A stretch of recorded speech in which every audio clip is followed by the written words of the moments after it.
bienvenidos al Salón de Actos de la Fundación Vital de Dendaraga. Dentro de los actos de La Guerra y el Tiempo presentamos esta tarde el documental La herencia de mi abuela, del director Fernando López Castillo y el montador Beñat Fontaneda. Y después veremos el cortometraje que hemos hecho de manera colectiva y finalmente daremos paso a un debate con el mismo director como moderador. Arratsaldeon guztioi, ongi etorri Dendaragako Vital Fundazioaren areto nagusira. Gerra eta denboraren ekitaldien barruan, Fernando López Castillo zuzendariaren eta Beñat Fontaneda editorearen La herencia de mi abuela dokumentala aurkeztuko dugu gaur arratsaldean. Ondoren, modu kolektiboari egin dioten laburmetrai bat ikusiko dugu eta azkenik zuzendari bera moderatzaile gisa duen eztabaida bati ekingo diogu. Eskerrik asko guztiagatik. Gracias.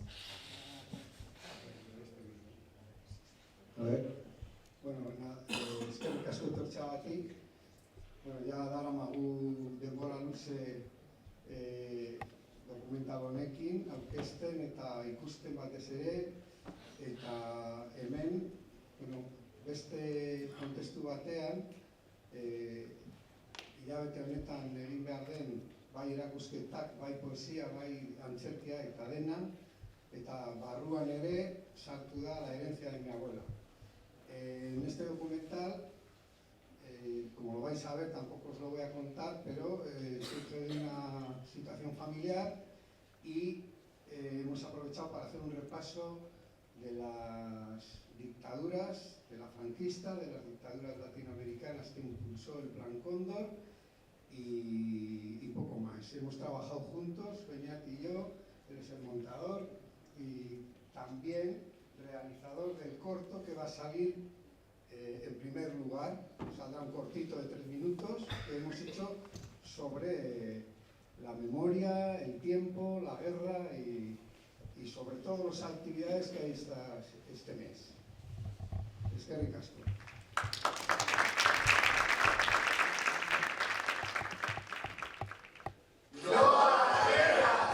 Kulturako 100 pertsona baino gehiago, artista plastiko bisual, poeta, kantotore eta abar, bat egiten dugu erakusketa eta gerraren aurkako 20 ekintza baino gehiago egiten. Hitzaldiak, errezitaldiak, pelikula, antzerkia, poesia, erakusketak, gerra eta denboratu izena. Gurekin egotera gonbidatzen zaituztegu. Gerra guztien, ezagunak eta telebistan agertzen ez diren aurka, elkartasunez sinatzeko eta bat egiteko. Parte hartzera gonbidatzen zaituztegu. Gurekin elkartasuna adierazteko lelo honetan. Gerrari ez. ¡A las almas! ¡Acto! He dicho a las almas, no a las armas. Al enemigo hay que curarlo, no eliminarlo. Asesino asesinado no vale, sigue siendo enemigo. No sus cuerpos muertos, nos interesan sus almas vivas. ¡A las almas! Queremos una progresiva disminución del presupuesto militar. Esperamos la conversión de la industria militar en industria civil de interés colectivo. Estamos por el apoyo y libertad de movimientos a todas las personas refugiadas de todas las guerras, incluidos los desertores de los ejércitos en guerra. Estamos por una solución diplomática en todas ellas. Alto al fuego de inmediato. No to the military-industrial complex. Yes to its conversion into civilian uses. No to war. Ez dugu zuzenean edo zeharka parte hartu nahi, munduan dauden gerra guztietan. Aurrekontu militarraren murrizketa nahi du. Guda guztiak gelditza nahi dugu. Guztietan, irtenbide diplomatiko baten alde gaude. Berehalako zuetena. Gasteizen kulturako jendea, udaren kontra gaude. Jende guztiari esan nahi diogu Gudari ez. Gasteizen artistak, poetak, abeslariak, zinegileak, kulturako jendeak batu dira imperialismo eta autoritarismo guztien salaketa egiteko, demokraziaren defentsan eta giza eskubideak babesteko mundu osoan. En Vitoria-Gasteiz, unidas todas las personas relacionadas con la cultura en defensa de los derechos humanos en todo el mundo. Te invitamos a sumarte a nosotras, a mostrar tu solidaridad en este no a la guerra. Estamos por el apoyo y la libertad de todas las personas refugiadas de todas las guerras. No queremos participar ni directa ni indirectamente en ninguna de las guerras abiertas en el mundo. Queremos una progresiva disminución del presupuesto militar. Gastos militares para fines sociales. Todas contra la guerra. Guerrarik es.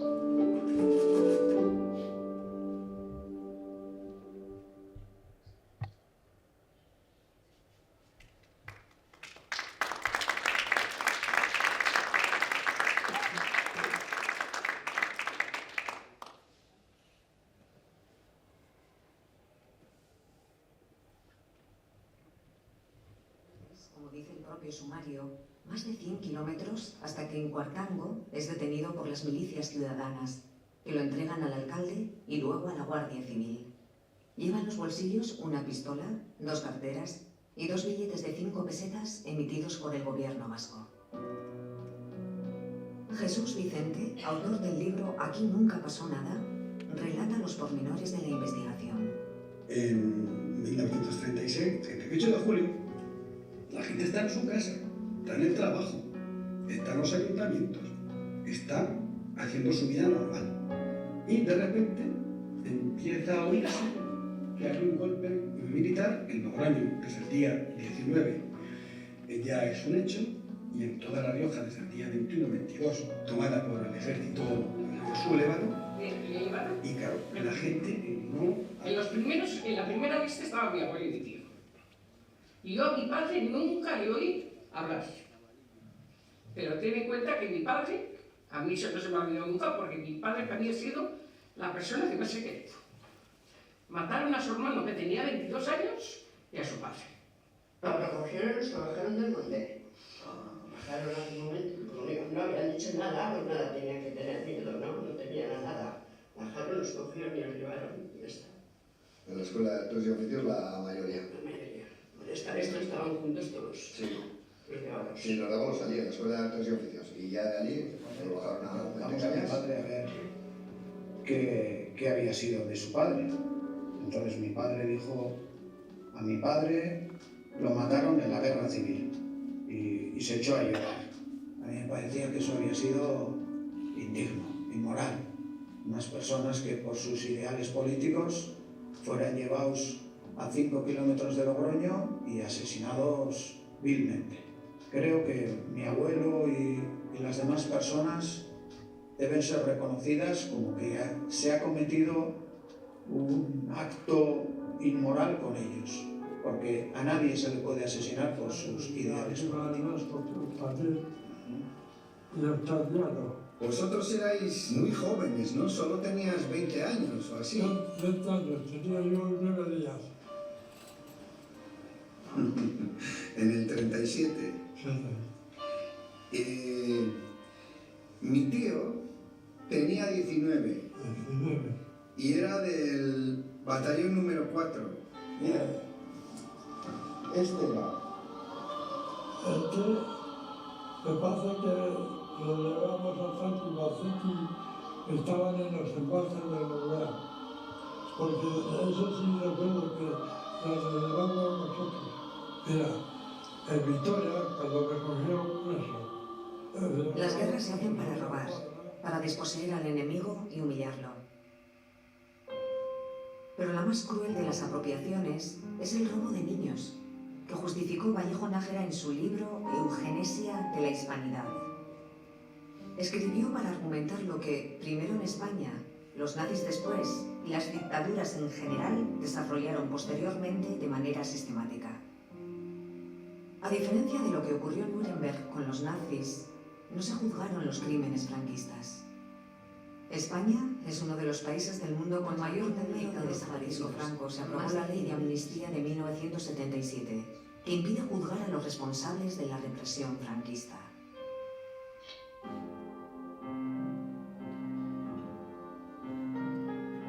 Todos los intentos de encontrar justicia en España han sido en vano.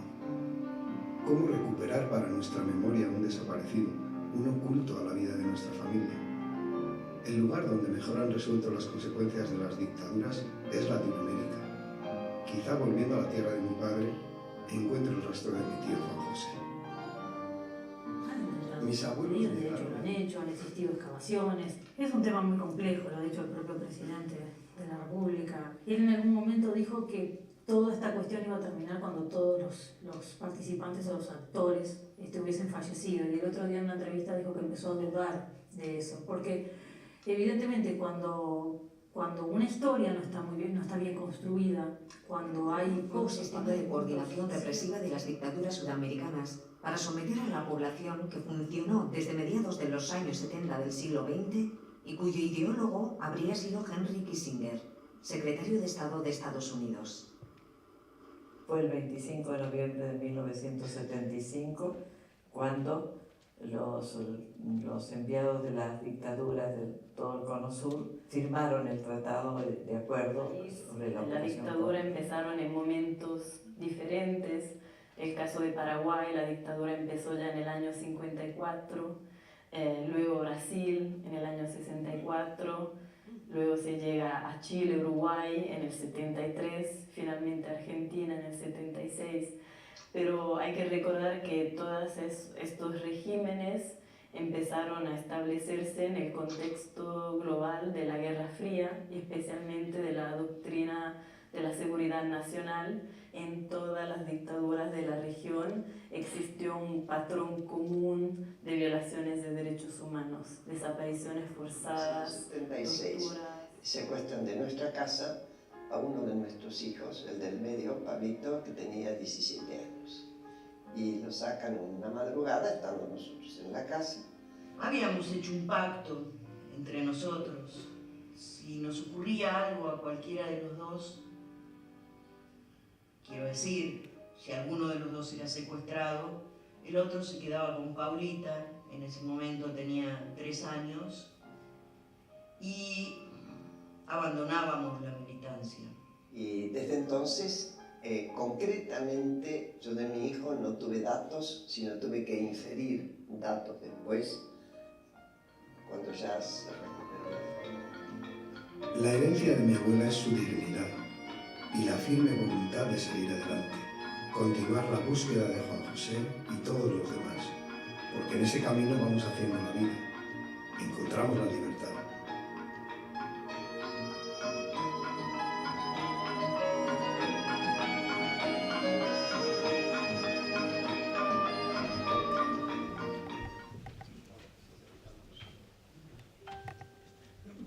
Bueno, pues ahora, después de haber visto el documental, lo que vamos a hacer va a ser que quien quiera preguntar alguna cosa, pues van a estar aquí los dos protagonistas, así que si queréis, pues pasamos el micro.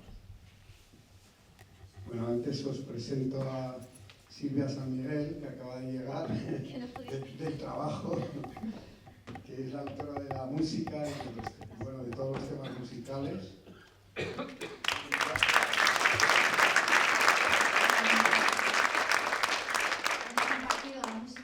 Con mi hermano Tomás San Miguel, pero ya esa música era un disco ya, digamos, producido y la música que yo hice es original para todo el documental, que fueron muchas pequeñas secuencias en el tiempo y después de ver las imágenes y el contenido y todo, muy bien.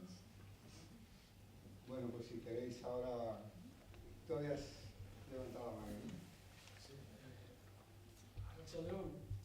bueno, yo no quiero meter la pata, ¿no? Entonces me ha parecido un documental perfecto, y además es una cosa, tú partes de una situación familiar,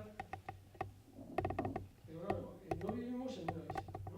No es una isla ni en Euskal Herria, ni en Álava, ni en el conjunto de España, ni en el mundo, ni nada. Entonces, claro, yo estoy preocupado desde hace varias décadas porque da la impresión que si vamos con unos colectivos y vamos a unos documentales, parece que solo ha habido aquí el terrorismo y la vulneración de derechos humanos por parte de las diversas ramas de ETA y tal. Bueno, y luego, en otros casos parece que estamos en una isla y parece que el otro no ha existido. Yo, mira, yo soy ciudadano de estas tierras y yo en su época milité, ¿sabes? Tú y yo militamos juntos y a mí la evolución me ha llevado a que las cosas hay que contextualizar, más allá de la cosa familiar y social. Entonces, a mí me preocupa mucho y no tiene nada que ver con ese documental, pero vamos a ver, ahora mismo he leído hoy que hay una iniciativa que va a intentar que los crímenes de ETA militar no prescriban nunca. considere genocidio. Bien. Entonces yo que pienso, que igual lo que planteáis en el documental es verídico y tendrían que ser así, los desaparecidos tendrían que ser crímenes de lesa humanidad y no prescribir nunca. Y los de ETA militar también, pero yo al final, yo como miembro de Euskal Herria, ciudadano de Euskal Herria y de España, y a mucha otra de Euskal Herria y de España, y de Europa y tal, yo veo que así no acabaríamos nunca. Pero por encima de todo eso tiene que estar el esclarecimiento, que aparezcan los restos de tu tío, si es posible, y de todos los que están en la misma situación, en toda España y en todo el mundo. Mientras tanto, animo a luchar, Pero, cuando el otro día leí también que 3 jóvenes que habían ido a ver una película a Biarritz tuvieron la mala suerte de encontrarse con unos, claro, esto yo no puedo decir que sea verdad, pero como yo estuve unos años allá también, yo también tuve una vez problemas. Nosotros éramos ETA político-militar y unos milis nos cogieron por banda y nos acusaron de ser policías. Y tuvimos unos momentos de apego. Y luego ya, se aclaró la cosa. Entonces, cuando el otro día leo yo que 3 jóvenes que eran gallegos y pasaron al otro lado, y que, hombre, allá ponía que les habían cortado los miembros con una motosierra y todo. Yo también quiero que eso se esclarezca. Y toda la solidaridad, Fernando, toda la solidaridad, y si alguno me entiende mal, lo siento. Eso es todo. ¿Cuál es la pregunta? No, bueno, quería decir eso. Vale. Igual, acusando de confianza, porque Fernando y yo nos conocemos desde hace 50 años. No, yo creo que es una reflexión necesaria, ¿no? Creo que esto, bueno, estamos en medio de un grupo de personas del mundo de la cultura que creo que tiene que extenderse al resto. Reflexiona sobre el tiempo, la memoria y la guerra, ¿no? Hay una frase de Galeano, hemos empezado con una frase de Galeano y hay una que también se cita en el documental, que es que las guerras se hacen para robar, se hacen para desposeer al otro, ¿no? Y yo sí creo que es ambición de poder, ambición de dinero, ambición de oro, de rodio, de tantalio, de lo que hay en el mundo, ¿no? Y el otro día leía en un informe que Estados Unidos, después de la Segunda Guerra Mundial, había asaltado o intentado colonizar 35 países. Los rusos, 4. No pongo esta comparación para nada, porque yo opino que ha habido un momento histórico en que los rusos, pues bueno, eran acusados de comunismo por los yanquis, ¿no? Como los veíamos, ¿no? Hace 40 años. Y de pronto Putin se puso a ayudar a Donald Trump en las elecciones en que querían que volviera a ganar Trump. O sea, el mundo yo creo que no es estático. Y cuando dices, si coges este documental, pues te puede motivar y encender unos sentimientos, pero puedes coger otro. Ahora se están haciendo series sobre ETA que hacen una revisión de todos los argumentos que hayan podido de alguna manera hacer que la gente se metiera en ETA. Aquí sale el 3 de marzo. A mí te aseguro que me motivó mucho ver cerca de mí matar a una persona, porque la gente también se mueve por los sentimientos, no hace grandes análisis. Esta película se llama Verdad, Justicia y Reparación, está dividida objetivamente y con mucha claridad, porque ese puede ser un modelo de resolución de conflictos. Yo añadiría una cosa más: cómo se crean las condiciones de no repetición.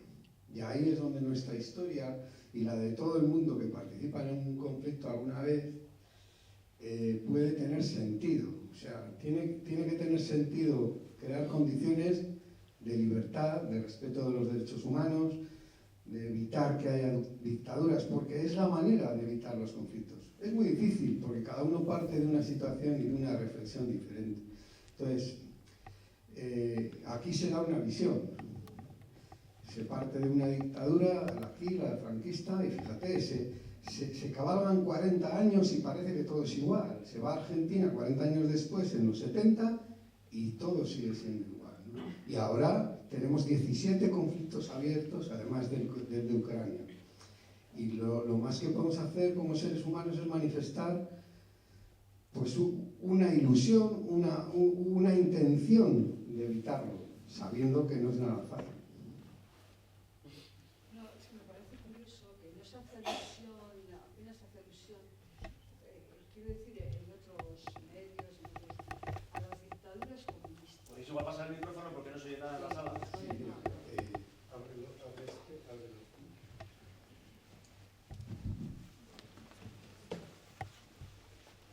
Sí, bueno, iba a decir que a mí lo que me llama la atención es que yo cuando llego a estos foros, lo que he hecho en falta es que se hable también de las dictaduras comunistas. O sea, es que parece que solamente ha habido dictadura, pues eso, con los, como dicen, ¿no?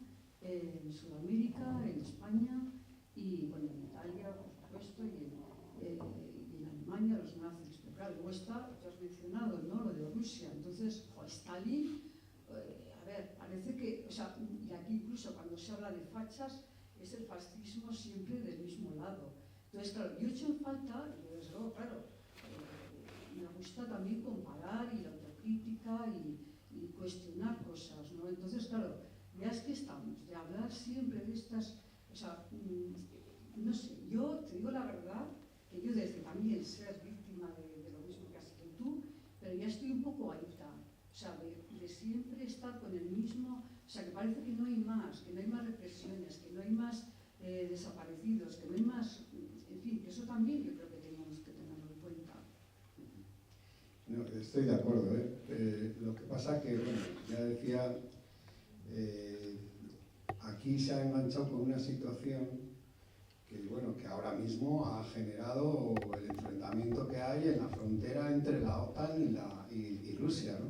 O sea, la intención al hacer el plan Cóndor, que es un plan diseñado y escrito, etcétera, como sale aquí, es crear una serie de dictaduras, pero acuérdate que intentaron crear otra en Vietnam, lo que pasa que en Vietnam les salió mal y perdieron la guerra, salió, claro, eso ha, de alguna manera, ha creado una serie de condiciones que hemos vivido, hemos leído a todos los autores que hablaban sobre las violencias, las guerras, la necesidad de responder al intento de las dictaduras con más violencia, y yo, desde luego, creo que es muy importante hacer el análisis, porque la dictadura, o sea, el hecho de obligar a alguien a hacer lo que no quiere, es lo que suele provocar respuestas que luego normalmente funcionan como una bola de nieve.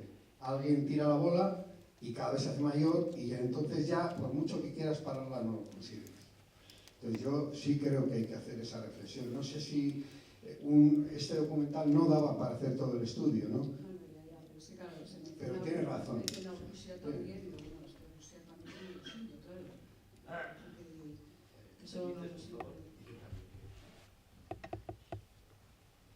Bueno, buenas tardes. Muchas gracias por el documental. Me ha parecido muy interesante porque además toca dos cuestiones que para mí son importantes, ¿no? Por una parte, algo que se nos está trasladando y que lo venimos oyendo repetidamente, la ley de punto final, y incluso en una de las entrevistas, bueno, hay que olvidar, todos éramos parte, estábamos enfrentados unos con otros y por tanto no hay por qué pedir reparación. Creo desde mi punto de vista que es el grave error que se tiene cuando se analizan diferentes procesos de conflicto, de confrontación. Es decir, desde luego tenemos diferentes acontecimientos, la guerra civil, la Segunda Guerra Mundial, y en todos ellos alguien interesadamente, y quizás algunos con buena voluntad, nos vienen planteando, coño, es que esto fue una guerra, en los dos bandos se mataba, etcétera, etcétera, y a la hora de analizar falta la rigurosidad. Es decir, la rigurosidad parte del principio de que hay una parte que es la agresora y otra parte que son los agredidos. Y en este aspecto parece ser que no queremos o no nos paramos a pensar. Desde luego no se puede igualar al agresor con el agredido. Desde luego, claro que en todos los conflictos armados, vaya, por mi parte yo estoy en contra de la guerra, pero por mi parte también estoy a favor de la verdad y en contra de hacer la tabla rasa. No corresponde tabla rasa. Cuando hay un agresor, tiene que ejercerse la justicia en contra de él. Se ha hablado aquí de las dictaduras, es que es otro de los conceptos que se nos está metiendo. ¿Qué es la dictadura? La dictadura es lo que planteaba el señor Francisco Franco, es lo que planteaban elementos que impusieron su voluntad en contra de una legalidad. Y desde luego, sinceramente, frente a las repúblicas dinásticas de Oriente Medio, lo que sí que es cierto es que se nos está trasladando dictaduras comunistas. Váyase por parte, yo me siento comunista. Y mira, el señor Stalin lo juzgó un congreso del Partido Comunista de la Unión Soviética. Entonces, al señor Francisco Franco no le juzgó el movimiento nacional. El movimiento nacional todavía, hace 4 días, cuando se le ha cambiado de espacio físico donde estaba su cadáver, todavía se levantaban algunos en contra. Entonces, no es lo mismo, no es lo mismo. Yo con esto no digo más. Muchas gracias. Otra pregunta. Hola, buenas tardes a todos y a todas. Yo voy a hacer una pequeña intervención, pero al mismo tiempo voy a plantear, encuadrar esto dentro de lo que significa que 103 personas de la cultura nos hayamos puesto de acuerdo para realizar 29 actos en 23 días. Para nosotros el tema fundamental es evidentemente el de la memoria histórica como uno de los elementos en los que ha desembocado pues, una guerra o cualquier otra guerra. Porque después de una guerra siempre hay memoria histórica que reivindicar, de todas ellas.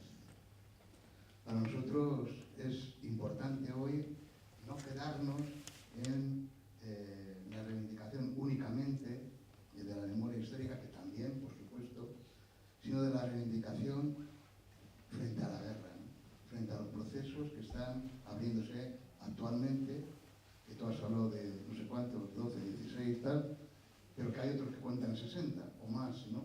Porque hay algunos procesos bélicos que ni siquiera están declarados, ¿no? Pero sin embargo se están sufriendo también, ¿no? Yo he apuntado aquí algunas cosas que ha ido diciendo tus personajes en la película. Os tengo que felicitar a los dos y también a ti que has hecho la música, ¿no? Muchas gracias por ese trabajo, ¿no? Pero yo creo que ya sea terrorismo de Estado, ya sean guerras civiles, ya sean guerras imperialistas o intereses imperialistas, como parece que es al que nos estamos enfrentando ahora, siempre tienen un común denominador a lo largo de la historia y de la prehistoria también, que es el poder. El otro día hemos asistido a una estupenda conferencia en Artium, donde a unas personas que estábamos allí, se nos explicó bastante bien cómo siempre hay ese común denominador, el poder. Alguien quiere tener más poder que otro y genera conflictos de dominación. Hoy nos estamos enfrentando de nuevo, nos han metido de repente a Europa, a la vieja Europa, a no saber muy bien quién, y es la que estamos atendiendo porque nos toca un poco más de cerca. No conocemos muy bien las otras, ¿no? Pero frente a esa cuestión es a la que, por lo que nosotros estamos aquí intentando, bueno, nos parece muy interesante las cosas de esta quinta, esta sexta, los polimilis, etcétera, tal, importantísimo, hay que reivindicar, todavía hay mucha gente que está sin aparecer, todo eso es muy importante. Pero hoy nos tenemos que enfrentar a lo que nos están metiendo, que es a que unas personas quieren ser más poderosas y nos plantean procesos bélicos. Y contra eso podemos intentar levantar la mano y pelear un poco en contra de ello. Bueno, completamente de acuerdo. Quiero decir que el ejercicio de reflexión, yo creo que veces parte de la política, otras veces parte de un enfrentamiento, de un conflicto social o laboral. Creo que el hecho de que intelectuales, gente de la cultura, artistas se hayan metido en mostrar su opinión y hacer una serie de actos que de alguna manera tienen por objeto convencer a más gente.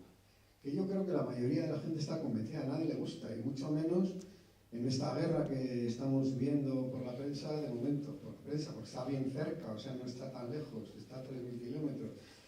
Que nos vayamos a encontrar con un enfrentamiento nuclear. Ya lo han amenazado varias veces y todo el mundo somos conscientes de que la Tierra entera puede desaparecer en esas circunstancias. O sea, ya no se trata de un pequeño conflicto aislado que dura un tiempo, sino que si alguien da el paso, los americanos lo dieron en Hiroshima y Nagasaki, pero ahora ya hay muchos otros países y muchos bloques poderosos que tienen bombas para tirar a punta pala, ¿no? Entonces, obviar el hecho de que ha de tender a desnuclearizarse, a que Europa tenga su propia estrategia de seguridad, que no tenga que depender ni de Rusia, ni de la OTAN, ni de los chinos. Yo lo veo así, más o menos, que de alguna manera se puedan establecer otros equilibrios, pues me parece necesario. Pero me parece necesario también partiendo de esta reflexión que hacíamos, ¿no? Yo creo que el hecho de querer desposeer al otro, además de manifestar el poder, siempre termina por oprimir a la mayoría de la gente. Y siempre lo padecen más los pobres, siempre. Bueno, yo que tengo aquí el micro aquí adelante, así quería preguntaros, bueno, yo tengo la suerte también de formar que somos uno de los 103 artistas que estamos dentro de estas semanas dentro del tema de la guerra y el tiempo, y entonces como tal también me gustaría preguntar tanto a Silvia como a Beñat, bueno, para vosotros que ha sido también formar parte de esta historia, cómo la habéis creado, qué es lo que os ha inspirado y bueno, pues cómo ha sido todo esto. No sé por dónde empezar, la verdad. A mí me ha traído, o sea, vino Fernando a casa con un montón de horas de entrevistas, muchas más crudas de lo que aparece en la película, porque hemos quitado muchas partes que eran bastante heavy. Y eso me trajo el proyecto de hacer esta película y sobre todo la amistad de Fernando para siempre. Eso quieras que no es un regalo. Y luego ha sido muy difícil porque había muchísimo material. Entonces darle forma o hacer entendible este material ha sido complejo. Pero vamos, me parece una película que me sigue emocionando a día de hoy. Y con respecto a las dos primeras intervenciones, sí que me gustaría decir que me parece llamativo ese pensamiento de que si hay más injusticias no se puede hablar de una, ¿no? No termino de entenderlo muy bien. No, como esta película no habla del mal del mundo, ¿sabes cómo decirlo? Estoy harta de que se hable de la guerra civil, yo no. Vivimos en un mundo que aquí hay más de 100.000 desaparecidos y no estoy harto de que se siga hablando, ¿eh? Porque además veo a los represores y a sus hijos en el poder. Les veo hablando en la televisión hoy y mañana.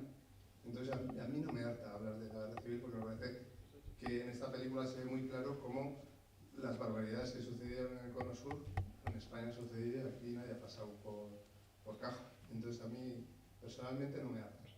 Y luego como proyecto me parece una gran película. Sí. Yo también me llamo Fernando y entonces me explicó el proyecto y le dije que sí.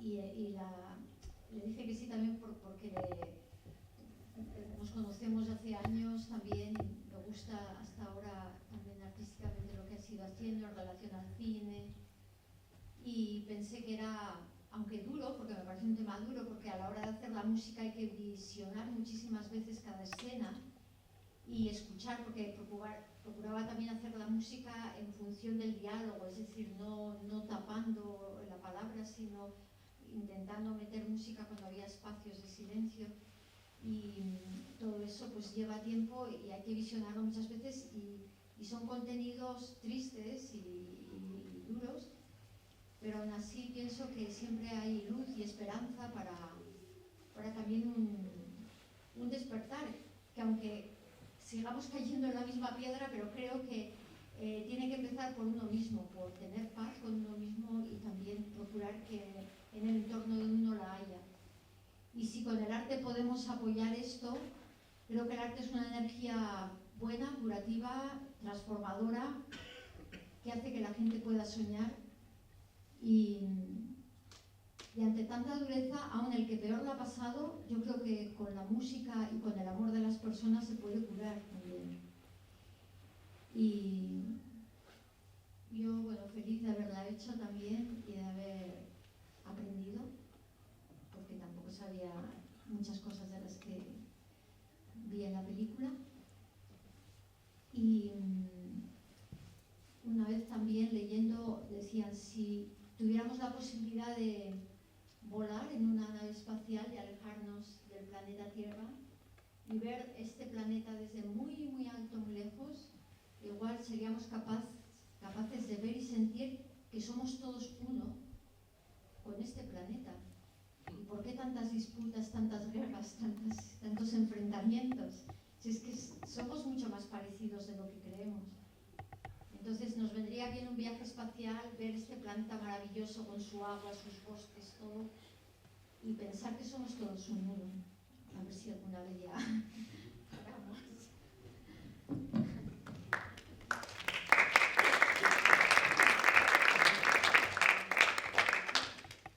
Bueno, yo creo que hay una parte de la película que creo que a todo el mundo nos ha impactado mucho.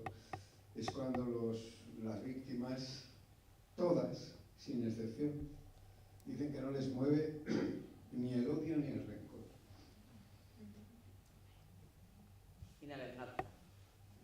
Sí, creo que después de ver eso, a la gente que más ha padecido, se mira el mundo de otra manera. Es un poco lo que decías tú, ¿no? O sea, cómo coger distancia para poder vernos, ¿no?, fuera de los conflictos y sobre todo sin desear crearlos, ¿no? Yo personalmente creo que la mayoría de la gente es buena.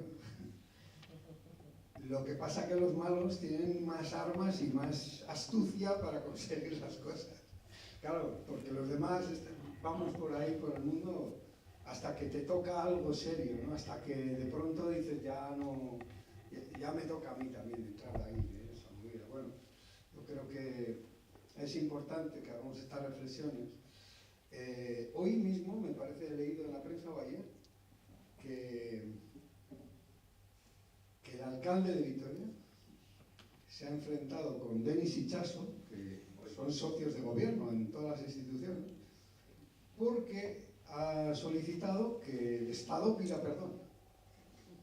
Y dices, él ha contestado de una forma que en principio me parece lógica, porque dice, a ver, nosotros los socialistas no tuvimos nada que ver con el franquismo, y es verdad, pero ¿habéis visto en la película cómo Kirchner pide perdón en nombre del Estado? Porque el Estado no es único y algo cerrado, inamovible, que no cambia.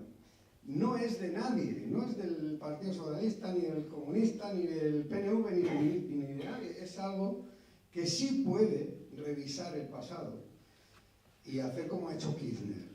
Porque es una manera de empezar a vivir entre todos otra vez, otras circunstancias. Yo entiendo que es importante, sin hacer reproches, simplemente que podamos hacer reflexiones que permitan cambiar cosas y que abran esa solidaridad a más gente, ¿no?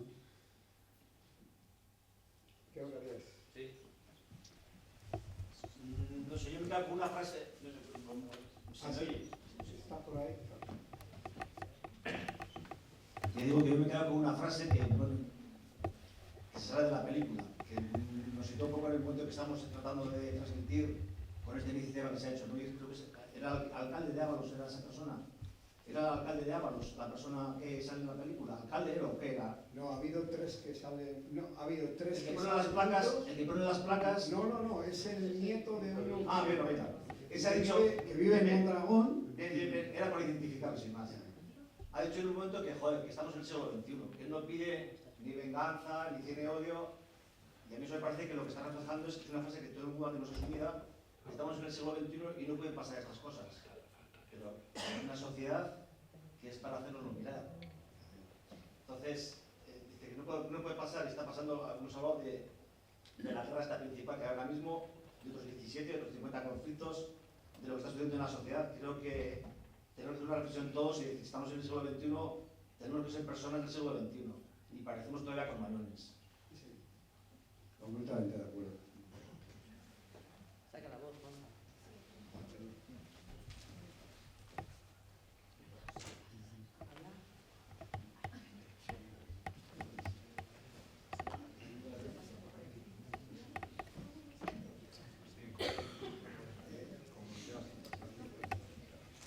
Bueno, lo primero agradeceros la película, es muy emotiva y muy oportuna.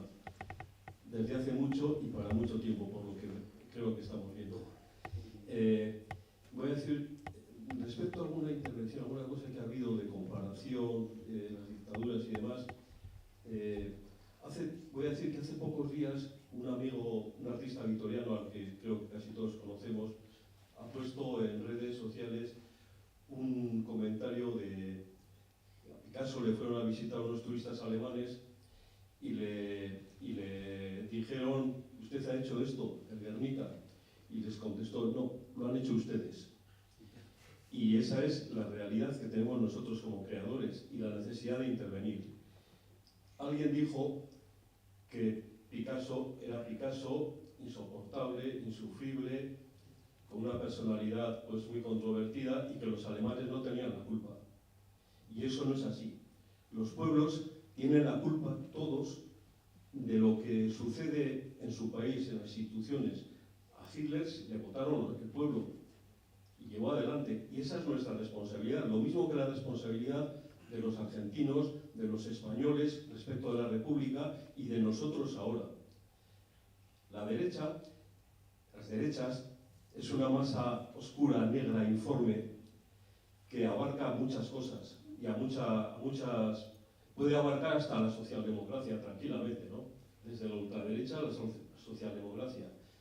Y que por desgracia lo estamos viendo cuando se hacen comentarios o comparamos quién es más, las dictaduras de aquí, las de allá, lo que no se dice, lo que subyace, lo que no sé qué y tal, ¿no? No somos químicamente puros, pero ellos rinden muy bien todo eso, ¿eh? Ellos nos hacen pensar, nos hacen decir y dividirnos creyendo que pues unos son peores, otros son mejores, nos venden las guerras como historias religiosas, culturales, yo qué sé, o sea, y nosotros caemos en esas tentaciones. Lo único que podemos hacer y debemos hacer es, como creadores, levantar, crear, ofrecer, hacer pensar y en general, pues, trabajos como este, como el que estamos haciendo, y sobre todo trabajar de camino, o sea, hacia la igualdad, porque esa es la única forma de que el mensaje de las derechas, que yo personalmente pienso que nos están ganando la guerra de las emociones, en lo emocional, o sea, si no, Ayuso y muchos otros personajes que son verdaderos payasos y estúpidos no tendrían el eco social que tienen, y la importancia que tienen, y nosotros nos perdemos en que si es más quién no sé qué o no sé cuál. O sea, hay que trabajar por la igualdad y por la creación, desde nuestra posición como artistas y creadores, ¿no? Y eso es lo que creo que hay que hacer, y ojalá haya muchas cosas como estas. Y no quiero más que agradeceros a vosotros lo que habéis hecho y a todos por estar aquí. Muchas gracias.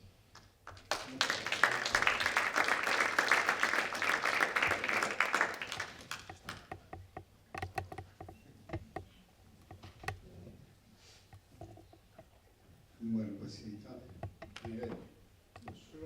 No, yo tengo una voz bastante... creo que todo el mundo aquí conoce a Chusta, el hombre del puro, el del bar de la calle Mateo Moraza. Ese hombre estuvo torturado torturado durante bastante tiempo en las cárceles españolas. Cada vez que venía por el bar siempre decía, ¿sabías qué había soñado aquella noche? Siempre, no fallaba. Los días que venía hecho una mierda, había soñado sobre las torturas que había pasado. Y estamos hablando de torturas que habían pasado hace 30 o 40 años.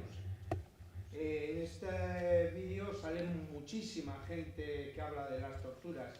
No sé por qué razón no se ha hablado, pero bueno, me quedo un poco extrañado porque la gente no hable sobre esos temas. Y también me quedo un poco extrañado sobre que yo, por ejemplo, cuando oigo un motor Perkins, digo, hostia, me doy la vuelta. Los motores Perkins eran los que llevaban las lecheras de la Policía Nacional y que si eras joven, llevabas pantalón vaquero, salías pitando. Todo ese miedo que existió aquí y que ha existido en todas las dictaduras y ha existido en todo el mundo, ¿por qué no se habla nunca de ese miedo? Solo se habla o de los muertos o de los torturadores, pero no del miedo que tenía todo el mundo. Bueno, yo he querido mostrar lo que tú dices, además en los dos sentidos. O sea, personalmente creo que el miedo es lo que más limita la felicidad, lo que más de todo. Y aquí hay una persiana que se ha oído cuando sube, y todos los torturados de Orleti, todos, decían que después de haber sido torturados ya un montón, ese ruido les aterraba, pues sabían o que entraba gente torturada nueva que tenían que ayudar, o que salían a morir. O sea, hay cosas que son muy sutiles, pero en el mundo del miedo son terroríficas. A mí me parece en esta película llamativo el miedo que tuvo tu padre para ocultar la existencia de su hermano, que lo dice Salvini al final, ¿no? O sea, que consiguiera que toda una familia, que además es numerosísima, nadie supera nada. Nadie. Yo lo encontré en un libro, hace poco. O sea, a no ser que fuera algo genético, yo, desde luego eso no me ha incitado en nada en la vida, porque me he enterado hace pocos años, gracias a ese libro, ¿no?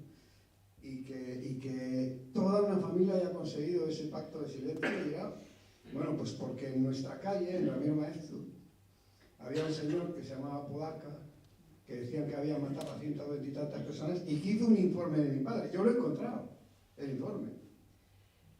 Y dices, bueno, pues claro, es que tienes muy cerca lo que te puede cambiar la vida de tanta gente, ¿no? Y el que tenía que alimentar a 11, pues fíjate que, claro, el miedo yo sí creo que es lo que más limita la libertad y sobre todo la felicidad.